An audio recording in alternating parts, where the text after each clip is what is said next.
সমস্ত মুসলিম উম্মার পাশে দাঁড়াবার জন্য তৈরি হও। আল্লাহর নবীর বিরুদ্ধে যারা যাবে আল্লাহর জমিনে তাদেরকে অবশ্যই ওয়াজিবুল কতল, আল্লাহর নবীর গালি দেওয়ার শাস্তি, মৃত্যুদণ্ড করতেই হবে। রাজি আছো তো ইনশাআল্লাহ? যশোরবাসী, এই মেসেজ যশোরের মুসলমানদের জন্য নয়, এই মেসেজ আজকের এই আলোচনা আমার এই দেশবাসীর জন্য আমি রেখে যেতে চাই। আমি আমার কথাগুলো সকলের কানে পৌঁছে দিতে চাই। ও প্রিয় উম্মাহ, প্রিয় জাতি, আলেমদেরকে, দেশের সর্বশ্রেষ্ঠ আলেমদেরকে কারাগার থেকে হত্যা করে বাহির করলো। আমাকে ব্যক্তিগতভাবে আমাকে চুপ্পা টেনে হিচড়ে তিনি হারুনের নেতৃত্বে সবাই জানেন চুপ্পা খোলা হলো, আমার পরের লুঙ্গি খোলা হলো, এগুলো খুলে মহিলা নিয়ে জড়ায় তৈরা ছবি ভিডিও তোলা হলো। অসংখ্য আলেমের নির্যাতনের, নিপীড়নের গল্প শুনলে গা শিউরে উঠবে, চৌরাঙ্গে পর্যন্ত চাপ দিল আলেমদের। এত কিছুর পরেও এই নেত্রী যে তার কর্মীদেরকে রেখা পালায়, তার পক্ষে কিভাবে লোকেরা থাকে? প্রশ্ন আসে না? আসলে আল্লাহ বলেন খাতামাল্লাহু আলা কুলুবিহিম ওয়া আলা সামইহিম ওয়া আলা আবসারিহিম গিশাওয়া। আল্লাহ পাক এদের অন্তরের মধ্যে সিলমোহর মেরে দিয়েছে। আল্লাহ পাক এদের কানের মধ্যে সিলমোহর মেরে দিয়েছে। আল্লাহ পাক এদের চোখের উপরে পর্দা ফেলে দিয়েছে। এরা সেই হাসিনা সরকারের আমলের এত নির্যাতন, নিপীড়ন দেখেও দেখবে না। যেমন নির্লজ্জ বেহায়া তার নেত্রী, এমন নির্লজ্জ বেহায়া কর্মী।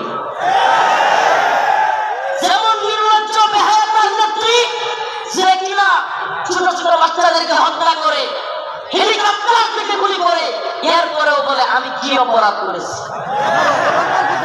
কত বড় নির্লজ্জ হলে এই কথা বলতে পারে? এরপরেও কি বলে আমি কি অপরাধ করেছি। আপনি কোন অপরাধ করেন?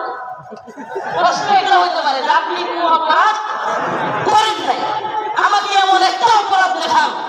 ও প্রিয় মুসলিম উম্মাহ, বাংলাদেশের বাইতুল মুকাররমে হেফাজত ইসলামের আন্দোলনে হাসিনার পুলিশ বুট পয়া, জুতা পয়া দেশের জাতীয় মসজিদে আলেমদেরকে গুলি করে নাই।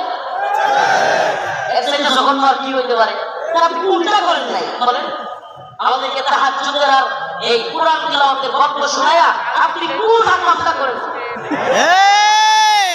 মুসলিম উম্মাহ, যশোরবাসী, এই মেসেজ যশোরের মুসলমানদের জন্য নয়,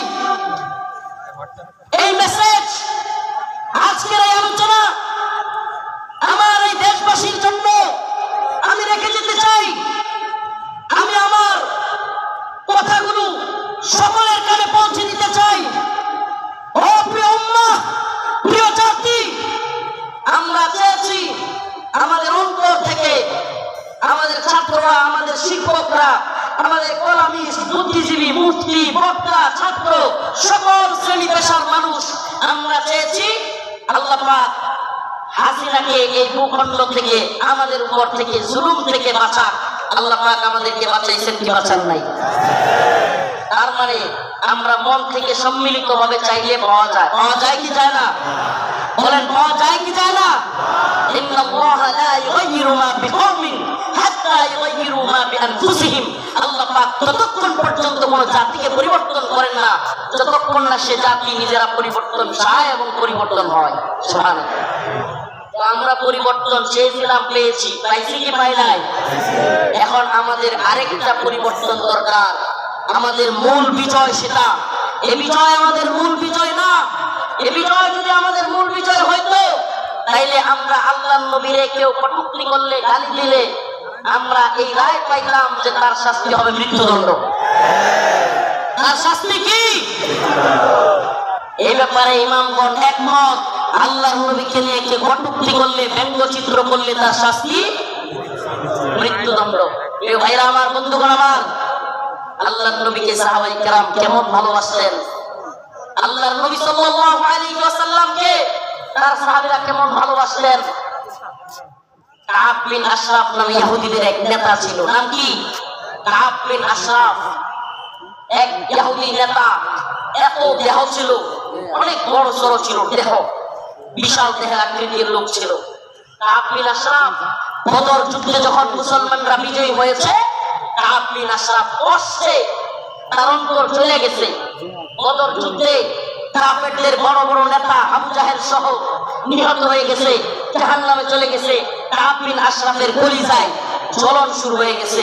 সে মুহাম্মদ আরবি সাল্লাল্লাহু আলাইহি ওয়াসাল্লামকে নিয়ে বিভিন্ন ধরনের কটূক্তিমূলক কবিতা বানাইছে।